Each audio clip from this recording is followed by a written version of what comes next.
hair is standing on end just thinking about it.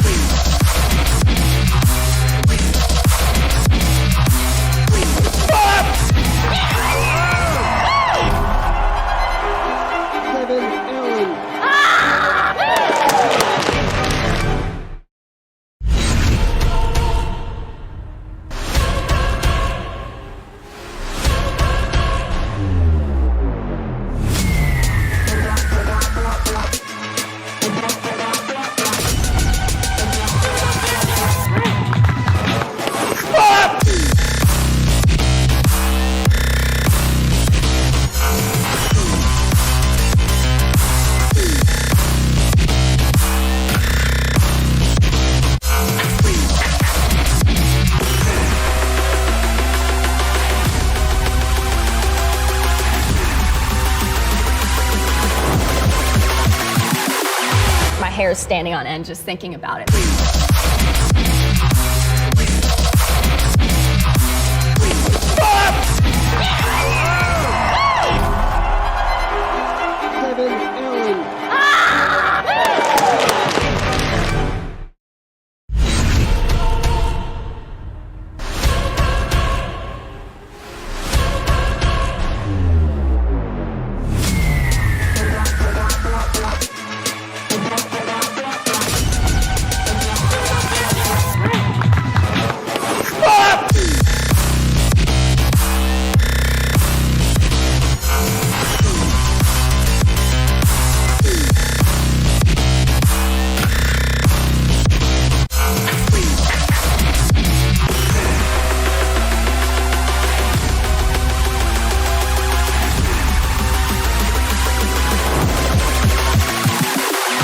Hair is standing on end just thinking about it.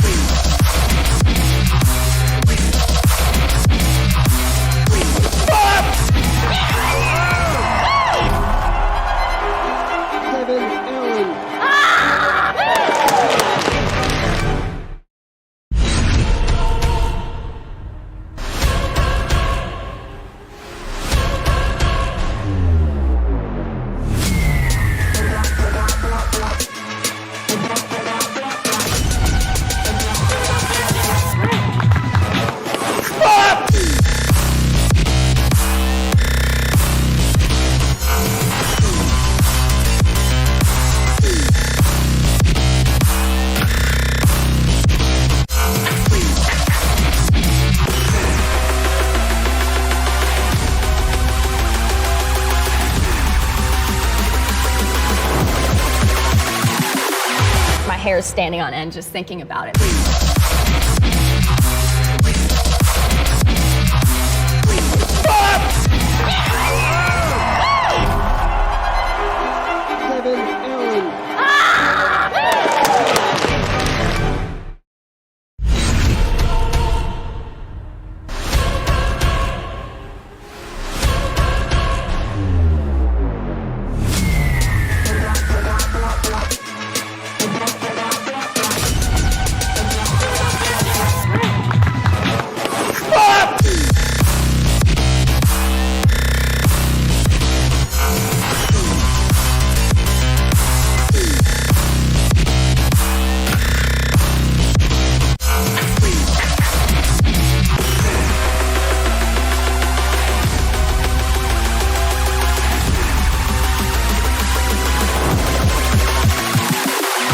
Hair is standing on end just thinking about it.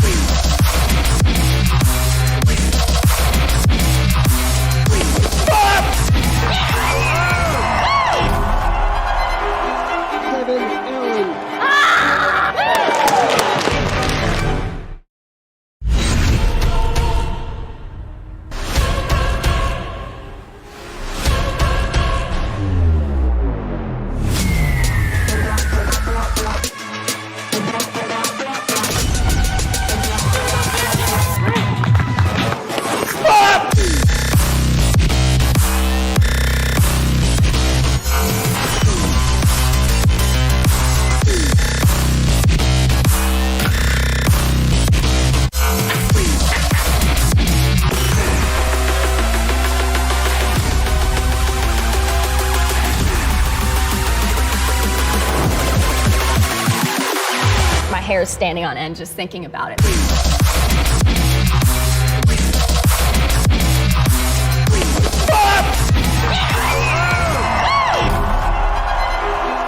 Devon Allen.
Hey, Kyra. Hello. I can't hear you. Hold on. Can you hear me? Yeah, I can hear you. You can't hear me?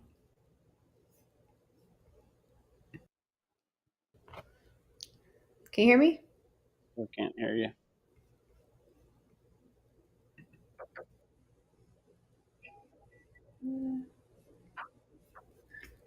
Did it walk through the accept audio settings and all that? Did it go through that? Yeah.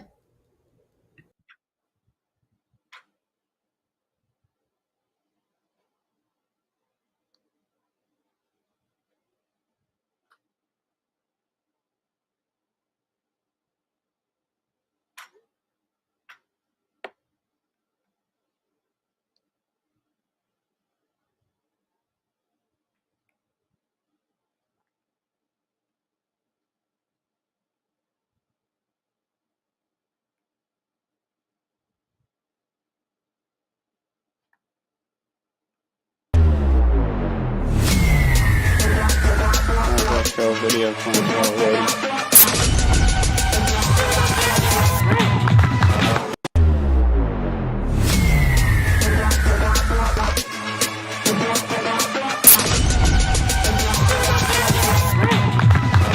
Try this again. Can you hear me?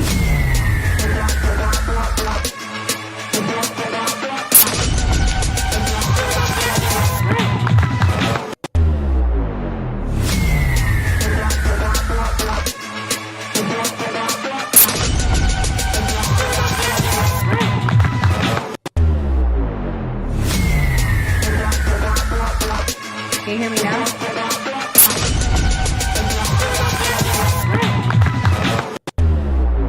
Oh. Quincy, you can hear Kyra?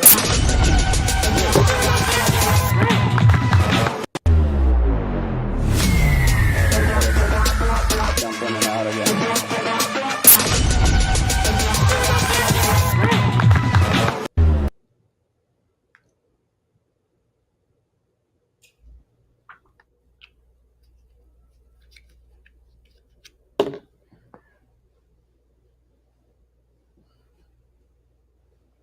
How about now? Quincy, can you hear me?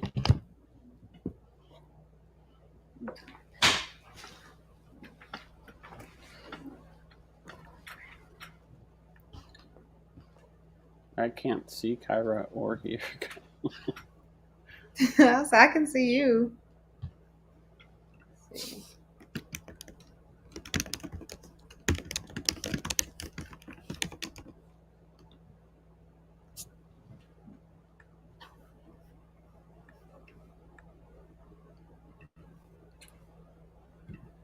I'm just going to reload again on my end. I think I'm going to lose the stream, though, Quince. You can see and hear me, Kyra. Oh, boy.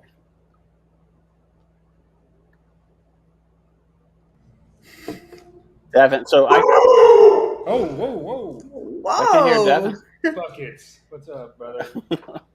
So, Devin, can you hear Kyra? We're having some technical Yeah, can you hear problems me? with... Yeah, I can hear you. You can hear Kyra? Yep. Oh. I Yeah. can't see or hear her. Well, just close your tab and redo it. All right, I'll be right back. But I think it's going to take the show off.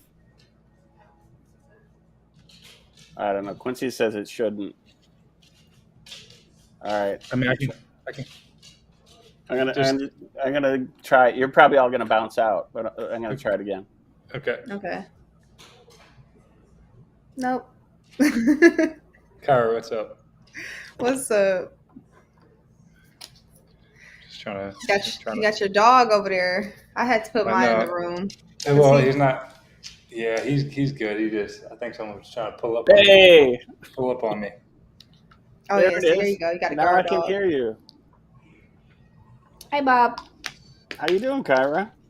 I'm good, doing great. We are. That was like in the nick of time. We normally last year we had some tech issues. That was the first real tech problem we've had, Devin. I mean, that wasn't even a tech problem. Like that was on you. Everything else was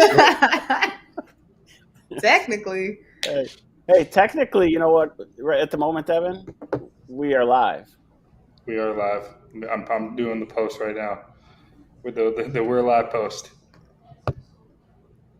All right, we'll kill time while you do that. No, I'm just making sure it loads because the last few times it was doing me dirty. Okay. But yeah, all right. Well, we're live. Welcome back to the world's greatest live stream show where we're talking sports, mostly Olympic sports, these next 2 weeks, about 5 days into the Olympic Games.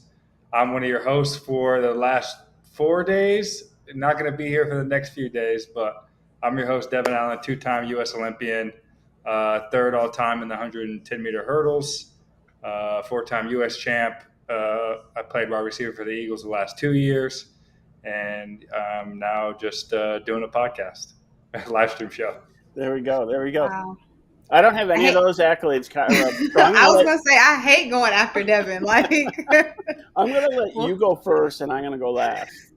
well, I'm one of your hosts. I'm Kyra Jefferson. I'm a former collegiate record holder, Gator Greats, four-time national champion, Pan American gold medalist, silver medalist, and now I coach in the collegiate realm at Sac State. See, this is going to be a fun show because we have our Detroit connection right here. Did you know that, Devin? What Detroit connection? Me and Kyra. You guys both from Detroit? Oh, wait, I didn't know that. Yes, you knew that. You knew I that. did? Yeah, in 20 at trials. See, I always assume everybody's from Michigan if they're not from, like, it's either like you're from Michigan or you're from, like, a random part in Texas. Like, those are the only two options. That's it. Well, I'm from Phoenix, I know, outlier. It's okay. Yeah, I guess that's true. So we got a good show going. So I'm Bob Ciosic. I'm founder of World's Greatest. We have a great show today. This is going to be a lot of fun. I did an interview earlier today with Trevor Bassitt. So we're going to pop some of that in kind of as we move along here. But I did have one thing that, Devon has been really hot on handball, Kyra. So we're talking track and field, but we're going to talk about other things too. Okay. And Trevor actually, Quincy, if you want to pop up that video, one of those two videos, that'd be great. But Trevor actually did a report in his first semester of college on handball. That not the willing Trevor to video, hurt the more handball one. than the other competitors. He did a report on handball in college, and he's like, "What are we doing? I want to be on the handball team." So he's like, and I said, Devon says 2032, and gets his right foot up by his ear. Look at this save by this guy. To the line, defending this got time. his leg. What a save! Gets his See, we right. got another handball player. Gets his right foot up by. I just have to stretch. I need to stretch. I'm not gonna do that. So, Kyra, this is one of the sports that Devon has really gotten us into the last couple of days. I don't know about, yeah, this. Oh my God, I've never seen this. Like, ever. Look at the spin. It's a tiny little image. But the spin on the ball to get it around the goalie. See, and here's the thing. When we talk about the sports that I'm most interested in, handball probably being number one, is it's hard to consume this stuff like on TV and get the real feel for it. Mm-hmm. Like I watched handball in 2016 in Rio, and it's probably the most electric atmosphere I've been to, just because there's so many goals, right? The games are like 25, 30, like, so there's legitimate like 60 goals a game being scored, and the guys are running back and forth, jumping into each other, tackling each other. I don't even know how you get a penalty, because it feels like every play is a penalty because you're just running full speed into each other and throwing the ball. So yeah, it's pretty legit, and it's one of the only sports that's every day of the Olympics. So you can consume handball every day. It's literally every day, Kyra. Isn't it crazy? Yeah. Oh yeah, see, I have Peacock, so that means I need to get on it. Yeah, I need to get on it. I've been watching basketball, gymnastics. I watched swimming. I caught a little bit of the beach volleyball. I was starting to get into it a little bit earlier today, and I was like, okay, I have to reset because I got to talk about track too. Well, yeah, I mean, we're going to get to track, but fun fact though, Devon, when I was talking to Kyra, I'm like, what other sports are you into? And she's like, well, and I'll let you take it from here, Kyra. Yeah, so I used to swim. Before I ran track, I swam competitively, and oddly enough, my favorite events were like the 100 fly, 200 IM. So now they're doing like the 400 IM, and they still have the 100 fly. And then like, it's really crazy how swimming translates over to track. Like, especially like me and Bob were talking about like diving off the diving board, the starting blocks. It's just pretty similar. Like, you got to have good reaction time. You got it, like all that stuff matters. And so that's why I'm like, the first medal being like from swimming was just like so electric for me, because like I'm obviously a Gator. Caleb Dressel, like we used to train the same strength coach. So it's just like full circle, just watching all that happen. I love swimming. Like top two besides track is definitely swimming. So Kyra, in 2 days, you're going to be hosting with we have Gabby Cunningham and David Curtis. So we're able to sync it up to get you on with the swimmer, David Curtis. Yeah, it's going to be fun. I like swim. I love it. It's so fun. It's so fun. And here's the thing that's cool about swimming. One, yeah, you make a good point about all the like similarities in terms of reaction time. Like you're in a starting position, like a plyometric starting position, like most athletes do in track and field out of the blocks. But the world records are pretty similar, like 4-1 in terms of like the times, right? The world record for the men's 100-meter IM is like 46 seconds, which is close to the 400 meters. So like, the 100-meter swim, and the same thing with like the 400-meter swim is like 3 minutes something, just around similar, like within a few, 10, 20 seconds of the running events, the mile. So it is pretty cool, like how closely related and how the progression has kind of been similar to like a track and field world record, because they only break it by like a tenth. You Well, know, no, like it's crazy too. I 200s. was gonna say we see a lot more world records in swimming and like Olympic records in swimming than we do in track. Because like I feel like with track and field, like our records are some of them are just so far like from the 80s, and like you have Michael Phelps with his tear of like all of his. I think his Olympic record just went down last night. One of them, yeah, like by Australian. So it's just like we see a lot of records in these championship stages from swimming, like so much. And I'm excited to see it for track this year because I'm already sure like a couple of them are going down. Oh, so now let's get into predictions, Kyra. What's going down? What are the records that are falling? Honestly, it's almost like what can't Sydney do? So Women's 400 Sydney's hurdles, gonna 100%. women's 400 hurdles. That thing's gone. And then you can't sleep on the 100-meter hurdles. Like the hurdle events, honestly, like all of those records are in jeopardy. Like especially like for the men, Grant was on a tear like last year. Well, not last year. He went 1281.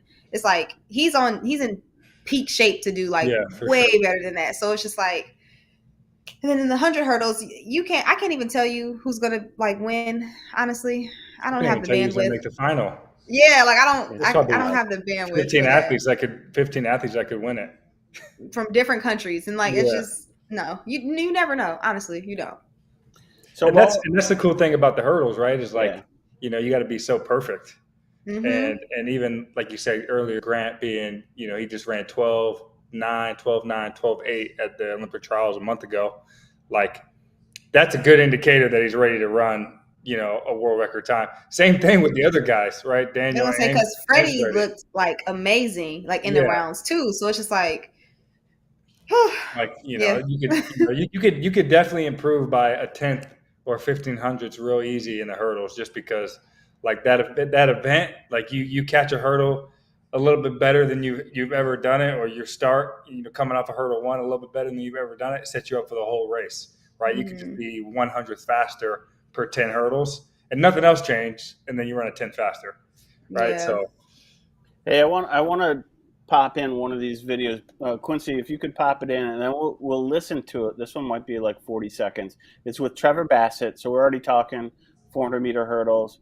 Let's get him. He's on currently in Paris for the Olympics. If you guys don't know who this is, exactly. So I got a chance to talk to him at noon Eastern time today. So Q, why don't you pop that in there? The negative thoughts one. I'm willing. Which one is that?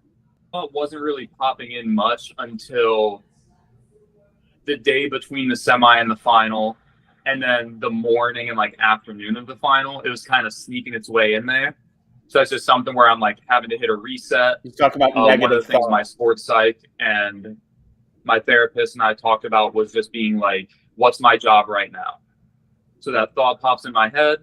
Okay, what's my job right now? My job right now is to eat lunch and to make sure I'm fueled for the day. Okay, let's do that. Pops up again. What's my job right now? Oh, my job is to get treatment. Okay, let's just focus on getting treatment.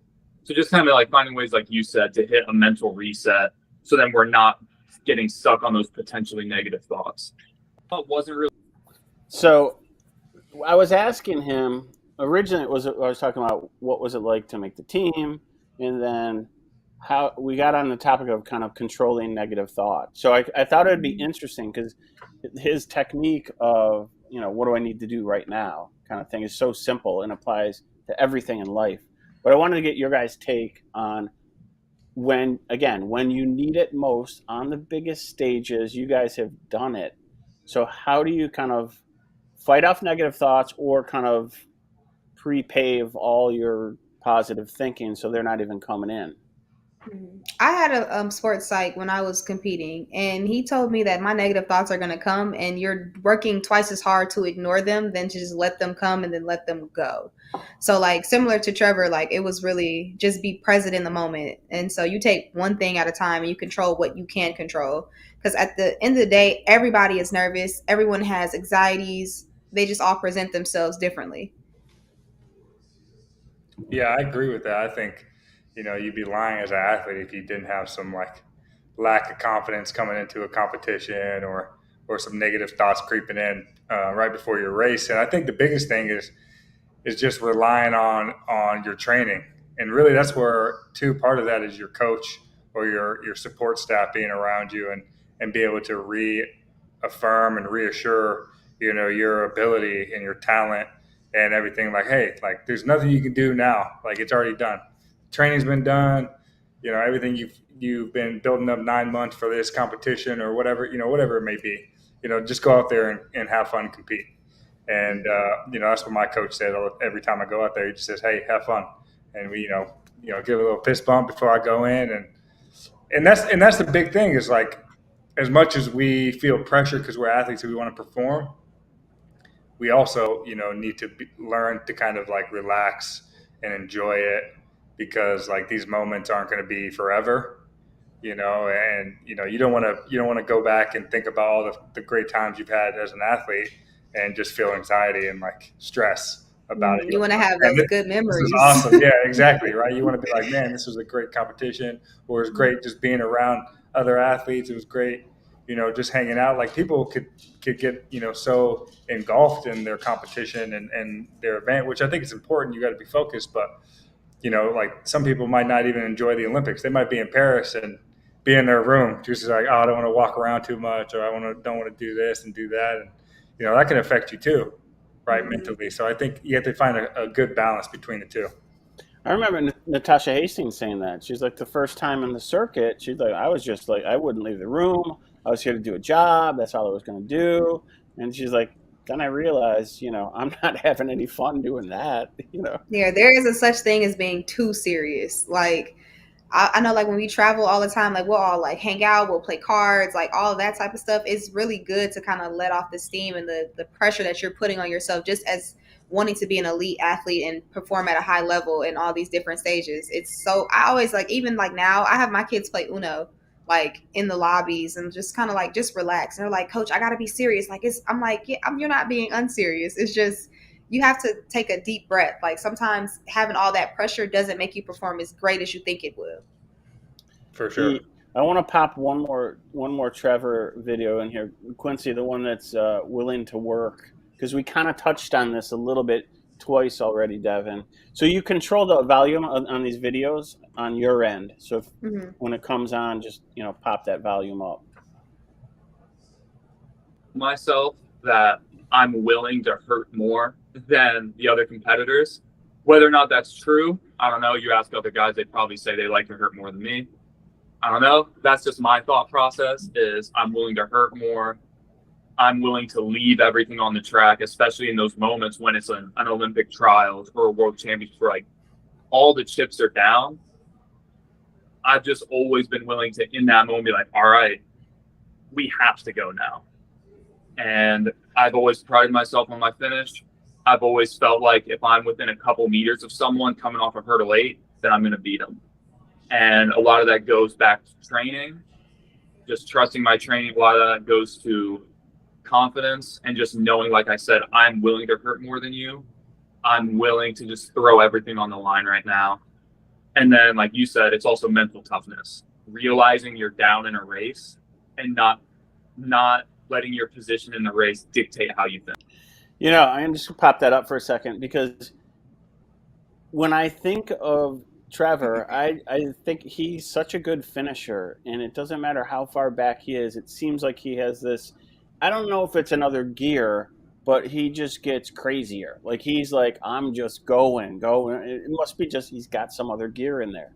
So what is that like for you guys as athletes to put in the work to that extent, and then to kind of have that knowingness by the time you're in the race to go, I know it's here. I got this, talk a little bit about that. It's kind of like what Devin said, like you train for this, like anytime we have workouts are 100 times harder than the actual competition itself. The competition just brings a level of like anxiety and, other stimuluses, but at practice, you're dying. Like, especially like to train for the 400 hurdles, like that type of stuff is like, you have to be built different for that, because that takes a different level of like Quincy Hall has been saying, like dog in them. Like it takes a different level of dog in you. So like somebody like Trevor, he has that dog in him where even at the end of the race or hurdle 8, he's like, hold on, like I definitely know I can do more than this because I've done more than this. And sometimes it's that moment in a race and it clicks for you. Like, I know I have more to give. And so to like the fans, it seems like, oh, he has another gear. Like, no, this is the gear he's always had. He just was kind of, sometimes you're in your head, sometimes you're thinking about other stuff, or then you have to snap out of it and realize like, no, I'm meant for this. I can do this. And it just usually comes out at the last minute. So that's why it looks like it's, you know, like, oh, he had a gear. Like, no, he knew he could do that when he went out there. It's just, you know, it's just in the actual moment, the competition brings that out of you. And that's something that sometimes you can't replicate until you're actually in that moment. Yeah, and you hit it right on the head there, like with saying that he's done it before, right? And that kind of breeds a special confidence as an athlete, right? He's done it time and time again. You know, he's been in a race where he's not supposed to win or he's not supposed to make the top three, and he's done it, right? And he's proven that he can do it over and over. And I think, you know, that just comes with experience as an athlete and a lot of races, and then just having confidence in your training because, like Kyra said, like, you're doing everything is harder that you're doing in training than in a competition. So, you know, now you're just getting to a competition, you're just trying to execute as well as you can. So, you know, for me, right, I go into a race and I have the most confidence because I know I'm one of the best hurdlers, you know, ever. When I step on that line, when I feel good, I'm healthy, you know, I could win and break the world record on any race. So, you know, I go into a race with guys like Grant or, you know, Hansel Parchment or Daniel or Freddie and all those guys. And like, yeah, like we're all getting ready to go. And like, we all have that same confidence that we can win.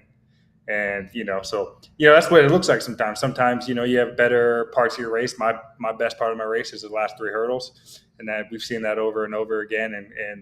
And so, you know, when Grant gets out on me, like, I'm not going to panic because, hey, all right, you know, like, you know, the last three hurdles, I'm going to be rolling. And that's just something you got to rely on. Obviously, as an athlete, my goal is to improve, you know, parts of my race that aren't quite the best.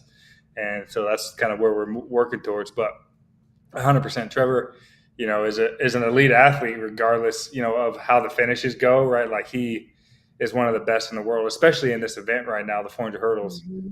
Like, to make the Olympic team in the U.S. for one, with the guys that we have, and then two, to make finals and win a world championship medal, like in 2022, is another thing, you know, a whole different level. So he has that level. So now he just needs to go out there and have fun and enjoy it. And like, remember like that, you know, 250 in, all right, I'm in it. Regardless of where I'm at in the race, I'm in it. Mm-hmm. It's not over till you cross the finish line. Yeah, exactly. And as long as you keep that going in your head, like, anything is possible. A lot of times, I'm not even gonna lie, I run races and I run so fast and I'm looking at the clock like, I don't know how I did that. Like, I know, like, my coaches probably was, you know, they knew like I had it in me, but I was looking at the clock like, it didn't feel that fast. Like, I mean, I thought I did good. It's just, it doesn't feel that fast. And that's just like a part of that, just being in the moment and being present and just letting it happen. Because sometimes when you're trying to get that PB is usually when it doesn't happen. Like, people will tell you all the time, like, I didn't know. I mean, I knew something was going to happen today. I couldn't tell you what exactly was going to happen or what the time was exactly going to say, but I knew I felt good. Like, I felt it setting up. And like, races like the 400 hurdles, it's so many opportunities for your time to drop and for you to, you know, fix this one thing at hurdle 8, or, you know, I usually don't alternate at 8. This time I did a good job on my non-dominant leg. Like, it's so many different like pieces that you can put together, and it can come together at the right time and result in like a PR and result in making these like difficult teams. Hey, Kyra, I told Devon, and he's like, yeah, I think it was Bobby Grant said this to you too. I'm like, yeah, if you didn't cruise across the line with the 12.84, you might have had the world record. Devon's like, no. What did you tell me? I was relaxed. That's the fastest you can go. You know, that's just what Kyra said, exactly. So I learned something there. Last hurdle. Like, a relaxed athlete is a fast athlete. Well, we actually, you know, because we time all the segments in the race. And that was actually from off a hurdle, the last hurdle into the line was the fastest segment ever for that recorded. Because before that, it was Aries Merritt's. And then before that, Dayron Robles had it. It was like 1.36 and then 1.34. And I think I ran 1.33 from touchdown through the line. So, you know, I mean, I still believe I can go faster. But that being said, that was the fastest off the last hurdle ever. That's crazy. I don't know if I ever told you. I was Aries Merritt when you went into Worlds in Eugene in 22, I guess. I was there with Aries Merritt when you left. So I just kind of looked at him. I'm like, what do you think? Is your record going to fall here today? He's like, I hope so. Yeah. So it's like records are made to be broken, right? Like as athletes, Yeah. you're Yeah, not for sitting sure. there going, "Oh, I hope they fall." Like you don't do that, right? Well, I don't hope anybody falls, but I did hope my record lasted longer than it did, and it got broke at my track, so I was a little mad. I mean, I was happy, but I was mad. Like, I wanted it to last a couple more years, but nah, it's definitely something that's like they're meant to be broken, and every time somebody breaks the record, it's definitely special in track and field because you know that the sport is evolving and people are much faster, so it's really exciting to see. I want to do kind of a speed round with you guys, because we haven't really stuck with track and field, Devin. We've kind of bounced around a lot in our show so far. But I want to do a little bit of a speed round with you guys in track and field, because I believe right now in track and field is like the greatest athletes of like collectively of all time, right? As a group, sport by sport, event by event. So kind of run through some of them for everybody and just teach the world here a little bit about how many great athletes are out here in each of these events. Well, shoot, Kyra? I'll do the men's side just because I'm more of an expert, and then I'll let Kyra do the women's side. So go ahead, Kyra. Okay. All right, so we want to start with the 100. I feel like the block is hot, literally. So you got you got Sha'Carri, you got TT, Melissa, all very young in the sport, like all very young, 1080 and lower, like. Whew, Jesus, okay. Like, and then they all. Do you think Shelly Ann has one last one in her? Oh, 100%. Yeah. Honestly, I do, but I'm Team Carey. Sorry, I'm Team Carey. I mean, that's like we were talking about yesterday too. Is like, you know, you think you say that she's a sleeper, and you just, you know, she's not a sleeper. Shelly Ann is probably the greatest of all time in terms of 100-meter sprinters, and she'll be ready to go. Like, I think the thing for the 100 that really you have to consider is how they go through the rounds, because the semifinal round is always the most difficult round. Depending on how you run your prelim will determine what semifinal round you're in. Shelly typically runs like crazy in the semis, and so she's always kind of set. She's in a heat of her own, because in the prelim round she handles what she has to handle. So she's in the easiest heat, I guess, for the semifinals. And then you've seen like last year, Carey didn't have the best semifinal. You know, she was waiting to get in on time. So, you know, you learn from those things. And so I think a healthy Carey, a healthy Shelly, a healthy Sharika, you know, Melissa, Talu, you never sleep on Dina. Julian Alfred has been running amazing this season. Like, it's honestly just how they navigate the rounds in the semifinal, because you just don't know who's going to make the final. Because there's always Daryl like Nita? Daryl Nita. Yeah. I mean, it's always so many people. It's so many. This is what I'm saying. So let's keep going. Let's go back and forth with you guys. Let's go men's now. So then Kyra can think about who she's going to do next. For just, I mean, you know, like we talked about a little bit yesterday, Noah's tough to beat. Fred Curley's dangerous. You know, and Kenny is a dark horse because he's been so consistently progressing, you know, in that realm of the 100 meters. You know, you would say he's more of a 2.4 guy because that's what he ran when he was in college.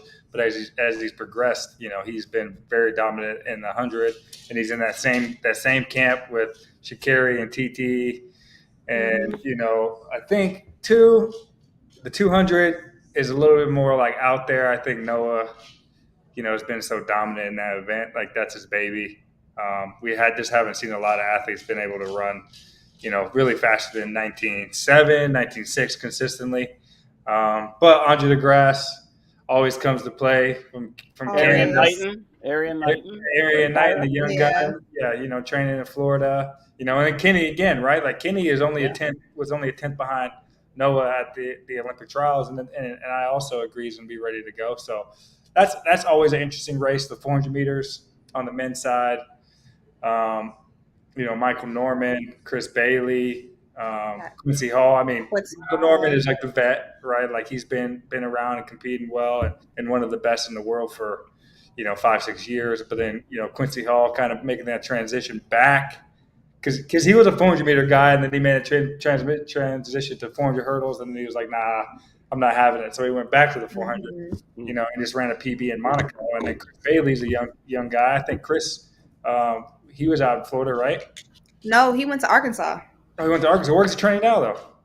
I don't He's know where he he's trains still in now. Arkansas? I think he's still in Arkansas, actually. I saw I a don't video. know where he trains now. But he's one of those too, like super young Mhm. and talented, like but then again on the world stage, you got Hudson. He just had a PB. Exactly right, and in London, those guys are running hot. You can never really, Karani James, like you hate to say he's a sleeper because he's not. Like Exactly. he can Then you always got a healthy Stephen Gardner. healthy Stephen Gardner. Yeah. This is what I'm saying. People don't. I'm not sure everybody realizes, like, kind of the lay person Olympics viewer. This is the greatest era of collective, the 100%. deepest. No, Right, it's fast. The deepest It fields. is. Like, even think about like men's pole vault. Men's pole vault, you have Mondo, who's dominated, right? But Sam Kendricks has had one of his best years ever, I think. Like, Yeah. he was great. I mean, he was not healthy last year, right? So this Mhm. past year, though, I think he kind of got himself in order and got healthy and looked amazing. Then there's Chris Nilsson. I mean, any of those three guys could be 1-2-3 or 3-2-1. Mhm. Mm-hmm. And that's the thing about pole vault. It's a little bit more like, condition oriented, like how the conditions, some guys jump better with a tailwind or a headwind, or, some guys deal with the crosswind and they have a hard time. And, I noticed that the athletes help each other a lot during like diamond leagues and stuff. I don't think that'll be happening as much at the Olympics. Like, I don't know if I'm saying, back up or, go now, the wind's not blowing. But I don't know. It's a very gentleman's game of some sort. I think field events are they're more like a family. You won't see somebody in 100. Well, they're out there hurdles, all like- day. That's the thing people don't realize. They're like out there for like the longest of any athletes. Mhm. There's so many rounds. What about? Let's talk about women. Let's talk about heptathlon, Kyra. Oh, I mean, Anna Hall. She's probably has the best like comeback story from not being able to run in the Olympics from when she was in college at Georgia, getting hurt, having to get surgery, and then kind of having that same type of background coming in this year, having to get knee surgery, and still being able to perform at her best or close to her best at the Olympic trials. And so I'm really excited to see Anna. I think she can get gold this year. I'm pretty confident, actually. I think usually when you have a story, especially during Olympic year, it's like a chip on your shoulder that just kind of helps you to perform better. And then, she has Jackie Joyner-Kersee is always like there supporting her. So I know she'll be in Paris. And just, I just think Anna is just like a amazing athlete in herself. So I just think it's going to be tough to beat Anna. It's going to be really tough to beat Anna. But, you have other world champions that are, fighting tooth and nail. It's going to be a good competition for sure. Devin, what do you want? You want to do team handball now?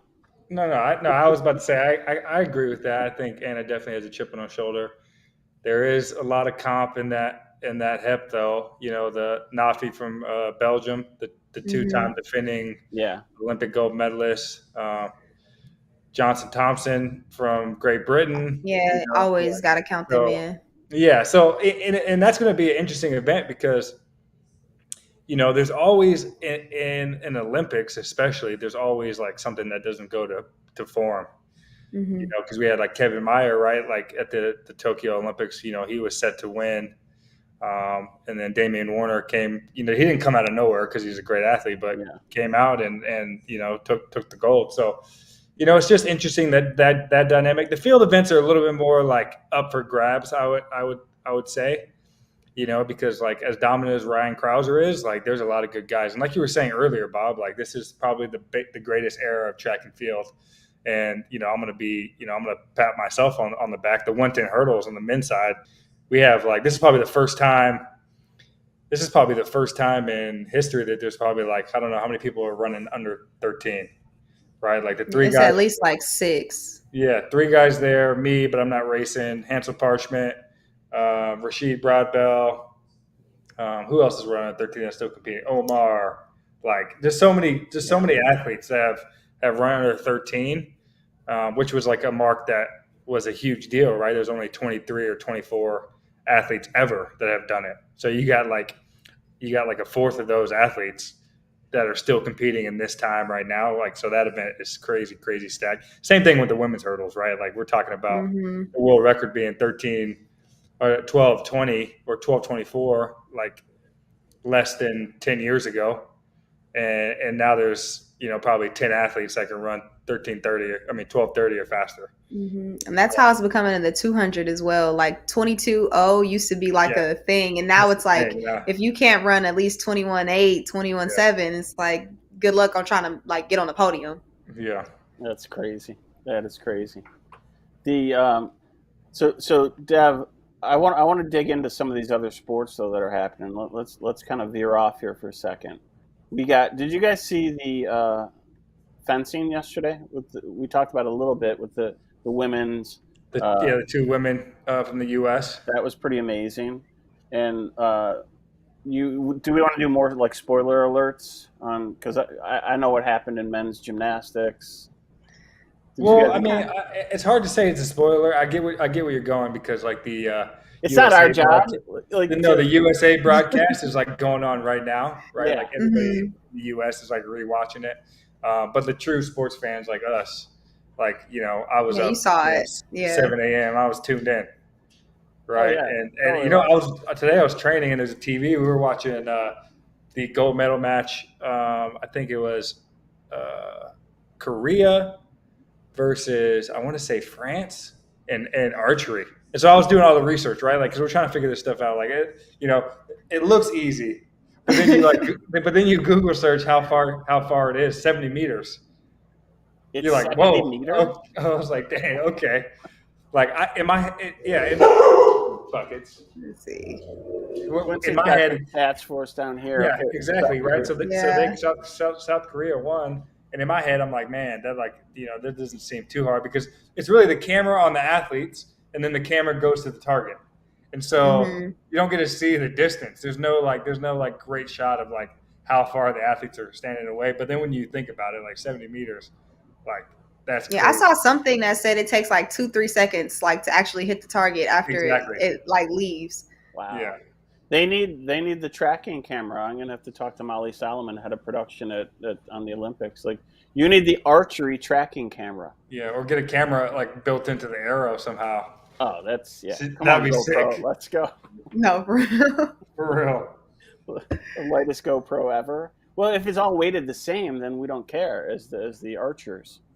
100%. Yeah, and that event, like, right, the biggest like deterrent is the wind, right? And that's got a little glitchy there. We go. So the wind factor. Events.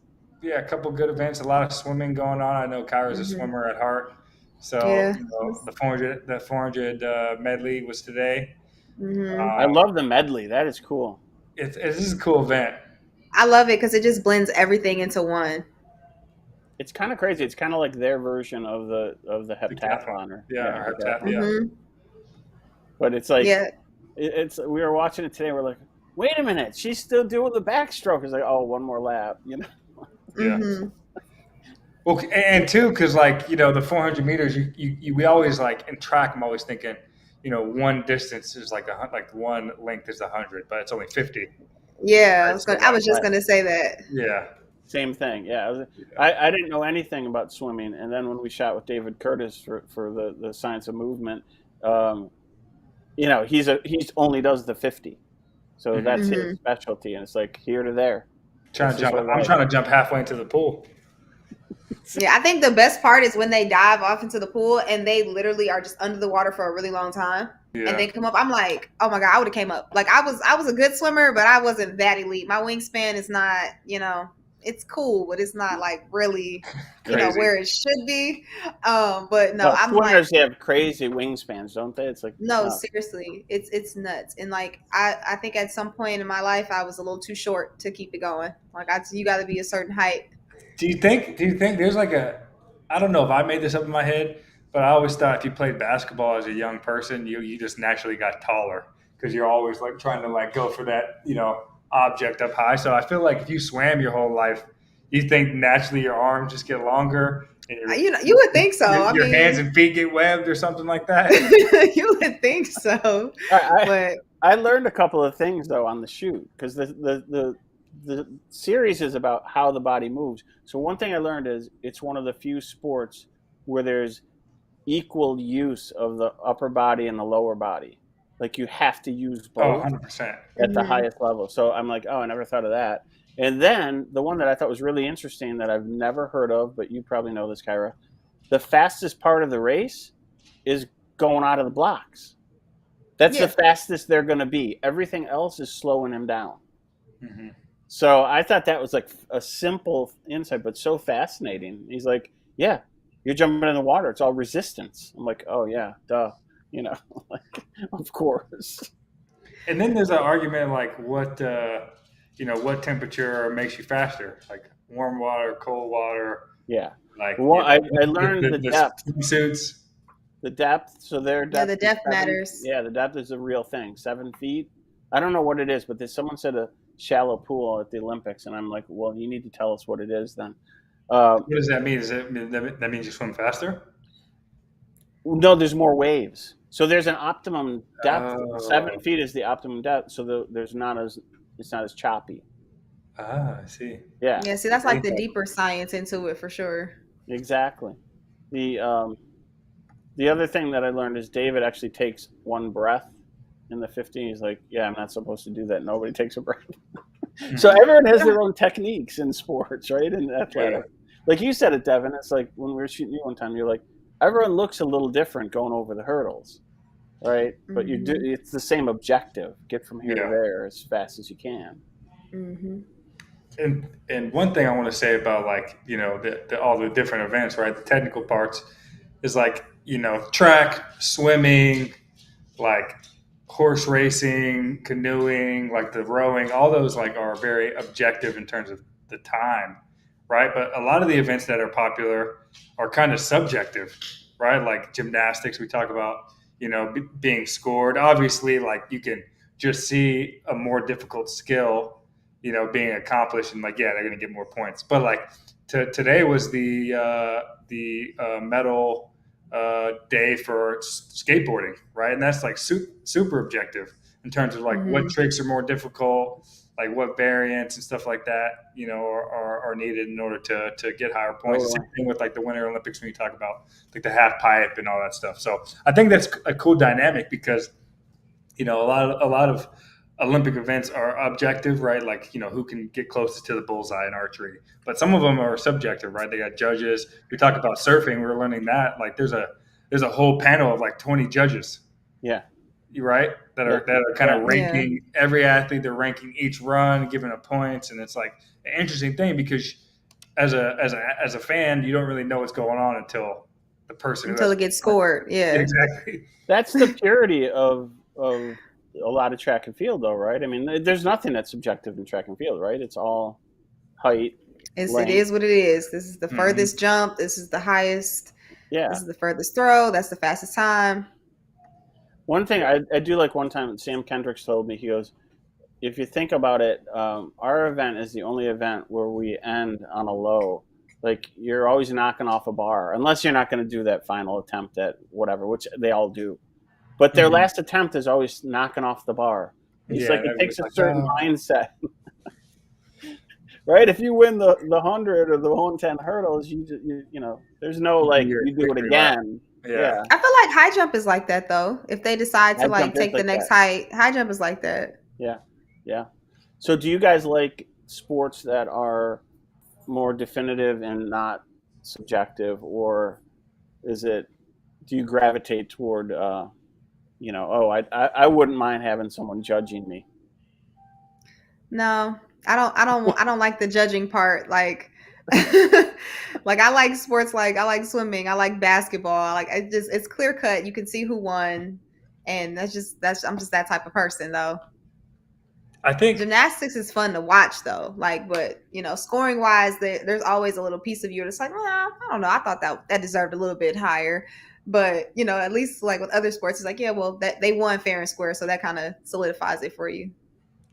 Yeah, and I think too, like for the subjective sports, it gets the fans involved in like trying to figure out what's going on, or being like very like having to pick somebody to cheer for before they know who's going to win, right? Because like you can watch the 100 and like you see Usain Bolt and like, yeah, I'm a Usain Bolt fan, right? But like you see like gymnastics, and obviously Simone Biles is doing the hardest skills, like, and you could tell that, right, doing all the flips. But you think like, I don't know, men's and women's synchronized diving, right? You're like, yo, no shot. The U.S. had the least amount of splash. Like, what are they grading? Exactly. Right? Like they had no splash, and the Chinese had a little bit more splash. Like, what? Right? As a fan, you just don't know what's going on. You don't know what's going on. You can be a fan. Like I'm a fan of Najee Houston, who got the bronze. And like, so when I'm watching the skateboard, and I think every trick he does is the best trick ever. I'm like, yo, that's a 10 out of 10. Like, no.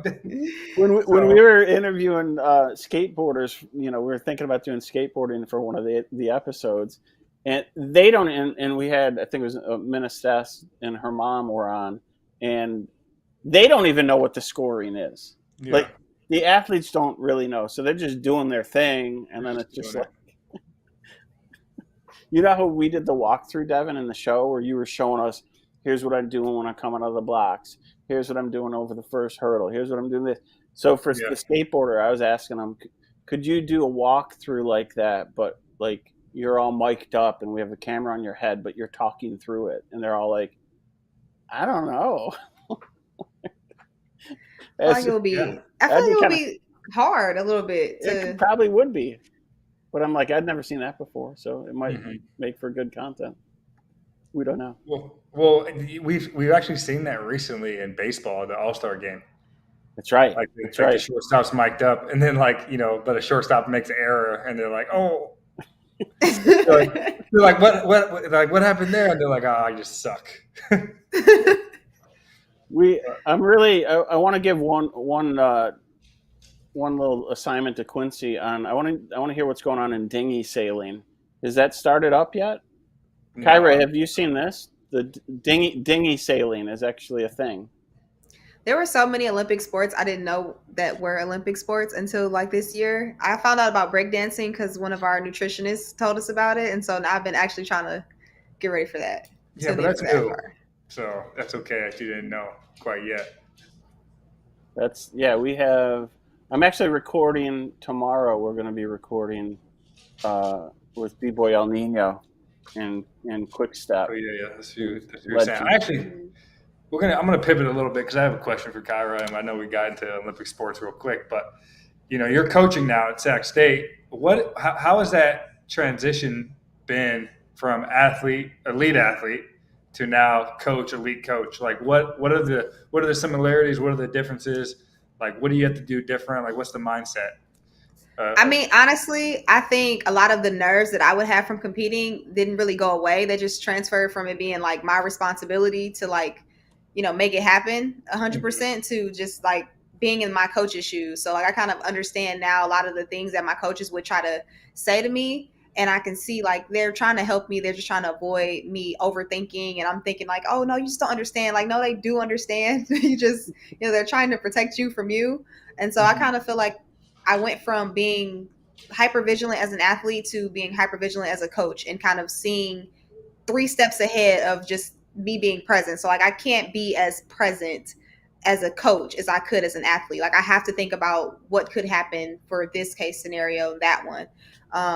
But I mean, I coached a little bit like while I was still competing. So I kind of eased into it a little bit more naturally than just kind of immediately hard stop athlete, switch to coach brain because I coach younger kids. And so when you coach younger kids, you have to learn how to talk differently. You have to have a different level of patience. And so I kind of eased myself into that, like with my college kids, having the patience and being able to guide them and kind of teach them as if like, like we're on the circuit, like how you first start, you're the rookie and like the vets are trying to help you and like, hey, like don't do this or you should do this. That's kind of the role I'm taking on because I'm still pretty young. Well, pretty young. But But yeah, like I think Young? it's like it's been Young. Yes, young. it's been a smooth transition, I would say. Like the hardest part to me, honestly, is just knowing like I can't get out there and like do it for them. It's like I'm trying to teach you how to do this, like, and I'm like, look, it's like this, and they're like, don't know what you mean, like, don't know what you're talking about. But I'm still young enough that I can show them a little bit. They got me to run a 400, and so I can't really. I'm not doing anything else. They won. Yeah, no, I feel that. Actually, I've been helping my coach since 2020.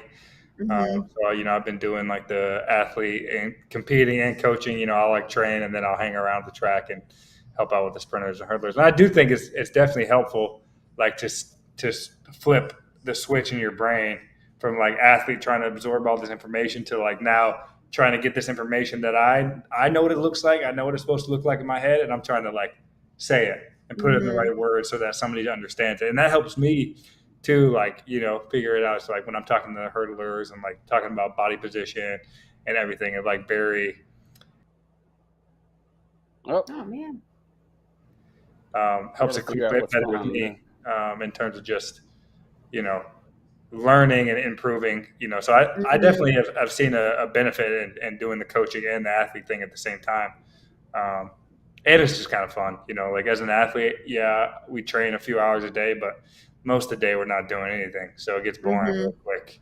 So yeah, like when I was still in Florida, like I want to say like my first couple years pro, like I would stay and I would volunteer coach, and I'm starting to realize like, oh, this is what he means. Or like you can see it differently. So it's kind of like being able to watch film 24/7 and like kind of tailor it to fix your own training. Like when you're competing, like, oh, okay, that's what he means by X, Y, and Z. And so like as a coach now, I'm like, when I watch film, I feel like I'm looking at it and I'm like, okay, this makes complete sense to me. And I'm like, I can see why as an athlete, this is difficult for you. Let me figure out a different way to explain it.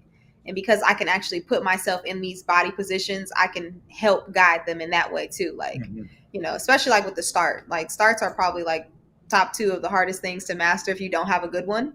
And so getting them to, understand the mechanics of it and just kind of like the angles of how your shin should be and how your hips are supposed to move forward, like those little nuances that you don't really notice until you change them, like you were doing something completely different. Oh, that's pretty wild. Yeah. Quincy's dropping some stats on us down here. The skateboarding gold decided by 1/10 of a point.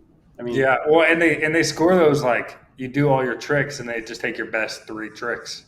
And I guess I know I know the Japanese guy that won. He did his best trick, the last trick, and it was like his highest scoring trick by like 5 or 6 points. Wow. So that was like what put him over the top by a lot. Because before that he wasn't quite in the competition to win gold, just based on his other 3 average scores. So definitely an interesting way to do it. I mean, it's cool. I think it's cool in terms of you get a couple opportunities. Like you don't have to land every trick. You don't have to be perfect. You just have to have a few good ones. Same thing with surfing. Right, like you hit your A tricks, like you're gonna do well. What do you think about? I don't know how to pronounce this. The new thing that they have instead of like times. I think it's everything above. Change. There you go. How do you pronounce it? I don't know, to be honest, but it looks like change. Right. Yeah, I was gonna say I know what you're saying. I don't know how to pronounce it either. I'm sure it's French. We're gonna repêchage. Right? Yeah. We don't know what it is. There you go. But do you guys like that idea or not so much? I think it actually is a cool idea because it fits a little bit more with like the weight and gravity we place with like major champs in terms of placing, right? Because like, there's always this argument, like if you're in Olympic Games and you run 15 flat and 100, but you win, like, do you care? And Olympia's like, no, I don't care. Like if I won.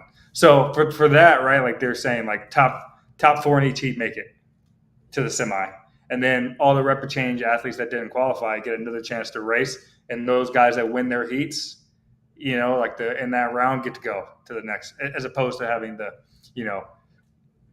16 qualify the next 8 fastest times or something like that. Right. Which I think is interesting, like, because one, it gives you another opportunity to run if you do have a bad race. And then 2, it kind of places a lot more weight on just how you finish, like in your heat. Yeah, I was gonna So say like heat balls and stuff like that. Yeah, I was gonna say too, like for me, it's kind of like I don't know, because now like for those people, you're doing 4 rounds, like theoretically.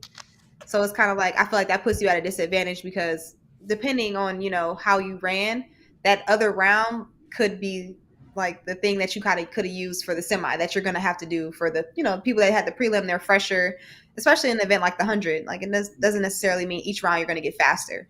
I think it doesn't include the 100. I think it's like the 200. I think it's it's for the 200 and up, 200. right? That's even worse. I think it's the 110s too. Is it 110s too? Okay. I believe so. Yeah. Yeah, like so if it's for the 200, that's even worse. I've done 3 rounds of a 200, so I can't imagine a 4th one. They used to do 4 rounds as early as 2000 in the sprint. Exactly. More power to them because 3 rounds is very taxing. Yeah. This show is like breezing by. Suddenly we have 8 minutes left. I don't know where this time went. We got to figure out what's going on here. What do you mean? It's a little time loop. Kyra just popped out for a second. Oh, I mean, Really? yeah, it has been doing that. It's every time we get over 100,000 viewers, like it has to reorganize. It's got to reorg, yeah. There we go. That's it. So, Kyra, we do have a few things that we haven't touched on. I don't know, Devin, do you want to take on the what were you thinking? Yeah, okay. I do have one because this is a very – we talked about it earlier, in terms of your accomplishments. But what were you thinking when you did break the NCAA record in the 200? It was in 2017, right? Yeah. Because that record was like one of the longest standing. It was like 28 years old. Yeah, 20, 30 years old. Yeah, 28 years old. Right? So, like, you're the best 200-meter runner to come out of college for, almost 3 decades. Yeah. What's crazy is before the race, all I was thinking was, like, I think there's something happened the 400 hurdles before that. Somebody fell. So we were just this is like an old Hayward. So, that's back when the car room was underneath. So I'm under there like, okay, let's get it over with. Come on, I'm panicking. I'm stressed. I don't know what's going on. And then when we come outside and we're not walking around the turn to go start on the other side, my first instinct was like, I'm going to pass out. What are they doing? Because I always make sure Coach Holloway was standing at the first, like the top of the turn. So he's all the way on the other end and I'm panicking. I'm looking for him. I just said, you know what? If I just get out really hard, just give it all I got, I'll be okay. And I had the best start of my life. You can't tell because I got caught in 50 meters, but I had the best start of my life. And then something in me just was like, I'm not going to let it, like, I'm not going to just lay down and die. Like, I'm just not going to let it happen. Like, I don't care if I don't win. I'm just not going to let, the race just leave me.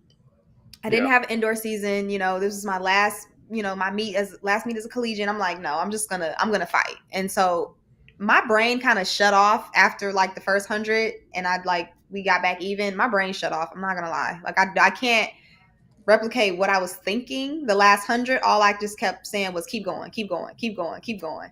And then when I crossed the lines, when we were talking about you not running through the line and kind of like relaxing, people were like always talking about, oh, if you would have just leaned and you would have ran 21. I'm like, I did lean. I don't.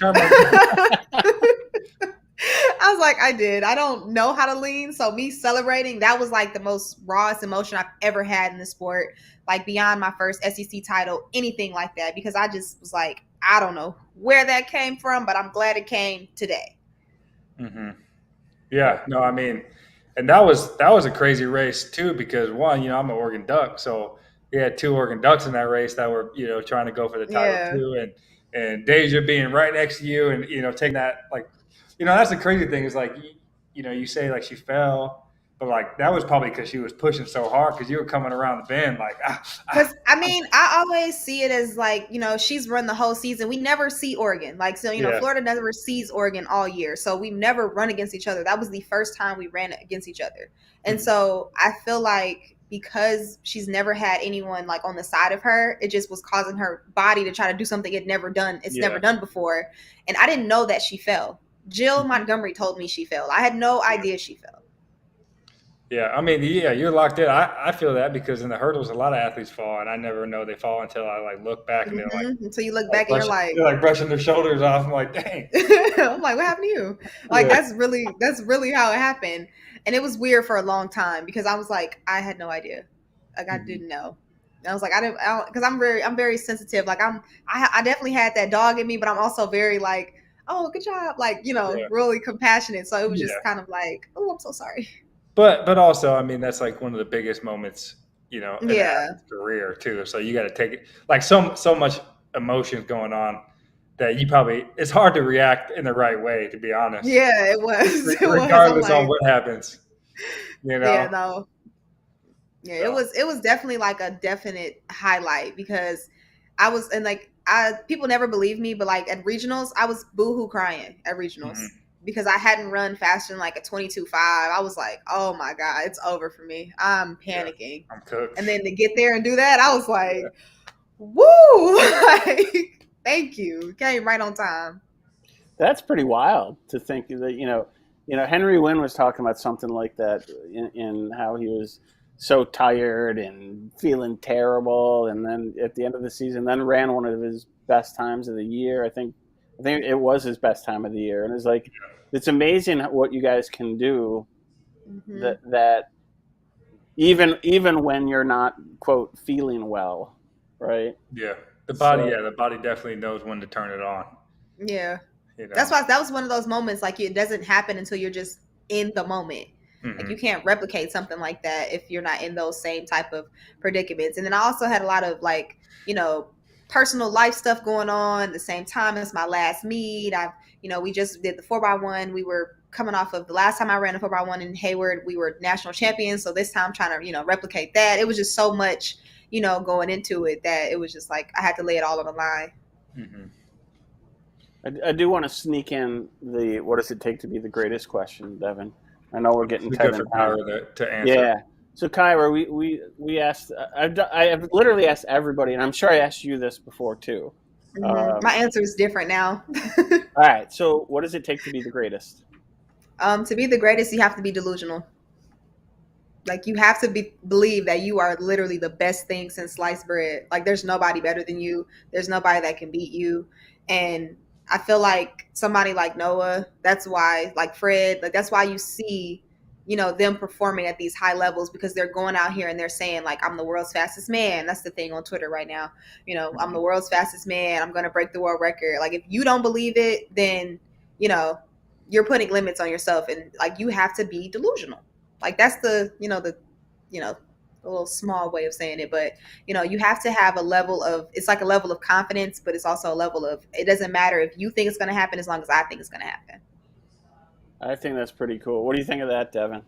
I agree. That's where it starts first. Right there. You can't, if you don't think you're the best and the greatest, you're not going to be. It's just that simple. Mm-hmm. It doesn't matter the talent. I'm sure Usain Bolt thought he was the greatest thing since sliced bread since 2004. Exactly. He didn't make it out of the semis, at the Athens Olympics. He's probably like, damn, like what happened? Like, I'm supposed to win this thing, right? Like, that's how all the athletes are, like there's, so, but I think that's a great, that's a great example of what it takes. That's cool. So Kyra's going to be back on Wednesday. Yeah. And Wednesday. then, well, we got to talk because we got to get you back again. But tomorrow so you're taking the day off, Devin. Yeah. Unless you want to come back on, because we got Clayton. I got some stuff to do. We got Clayton and Zaza, and we got Yul Moldauer from Hawaii. So we got a gymnast, we got a hurdler, and a crazy man in Zaza, and Clayton's going to be a lot of fun. He's ready to go at it. We're also hopefully going to get Khalil to record some fencing stuff. I know he's been busy in Paris, so we're going to get a meeting or a recording with him, and then so tomorrow should be another fun show. We'll see how we do without you, Dev. I think it'll be great. I think people are probably tired of hearing me talk. I get tired of hearing me talk too. You know, when you have good commentary, people don't get tired of hearing you talk. Yeah, Exactly. Well, You're good. I try, and I think it's good that we have a lot of different hosts and a lot of different guests on the show because it brings interesting insights, and then the dynamic on like how everybody interacts is always different, right? So that's cool. Yeah, it's gonna be fun. We got a lot of good guests coming in. We're making a lot more reach outs. We got Kyra Garland is going to be in on Friday. So Justin Robinson is jumping in the host seat with me for 2 days. Actually 3 days, Friday, Saturday, and Monday. But Kyle will be in. So you'll be hearing from me, Kyra, because I think I want you in on that one. I don't know. We'll see if you're available. And I'm trying to get a swimmer on here too. Yes, Another one for my friends. Yeah. Yes. So we got to talk about that. Yeah. We definitely. So we're trying to make this show. We're kind of broadening it out a little bit, right? Bringing in different athletes from different sports and different events, and I think getting you guys together like this is always fun because it's this crossover between athletes. I think is really interesting. Dev, I'm gonna let you do the outro. Okay, yeah. So Kyra, pay attention because you're gonna have to do this tomorrow. Ooh, okay. We do. So first off, we do shout outs, no free shout outs. So like we always let the host or the guests or whoever's on the show give a shout out to something they want to. So I want to shout out my newest niece, Sunny. She's about 5 months old now, so she's not old enough to understand the shout out, but shout out her. Quincy's going to have some stats on that, so we'll have that tomorrow's show. Oh, it's my turn to give shout outs? Yeah, quick shout out. Oh, okay, I want to give a shout out to Star Athletics in Paris and everybody that trains at the Gator Camp in Paris. Shout out. I know that crew. That crew's deep out there. It is. That's about the 10 block. deep. Yeah. The block is hot. Gator great. Put the little X in between. Yeah. Hey, we got to give a shout out to Hospital for Special Surgery, HSS. They were the sponsor of the Science of Movement show. Yes, which is on Curiosity Streaming. Curiosity streams, and then also on VIZIO as well, being streamed. So if you have those apps, you can tune in and watch the Science of Movement series. We got a lot of different sports, a lot of different athletes, where we have the HSS doctors come in and kind of explain how the body's working, as well as the athletes on how we're doing these events and everything. It's pretty cool. So if you haven't seen it yet, tune in. My episode's up there. So I think it's a pretty good one. My favorite episode is Ryan Krauser's. I feel like everybody uses Ryan Krauser's episode. But yeah, so check it out. Also, shout out to World's Greatest. The Instagram for World's Greatest, if you want to follow us, is World's Greatest Team. The X, aka Twitter, is World's Greatest with no vowels. The TikTok is World's Greatest 2024. And am I missing anything else? YouTube, right? And then that's the World's Greatest. That's the easiest one. Yeah. So check us out. Those episodes are up too on YouTube. You can click down below, watch the Science of Movement. And I think there's a lot of cool content on the YouTube channel for the World's Greatest too. If you want to check out some of the stuff that we've been recording over the last 7 years now. It's been going a while. Yeah, so and you can also watch the Science of Movement on Curiosity Stream if you want to click on it down here, the little ticker. So, but yeah, we don't know how to end these shows. So how we do is just do a peace sign and freeze. I think Kyra's going to come up with a new way to do it. Yeah. No, I threw the peace sign up all the time too. So. All right, guys. I'll see you later. Good show. Peace. See ya.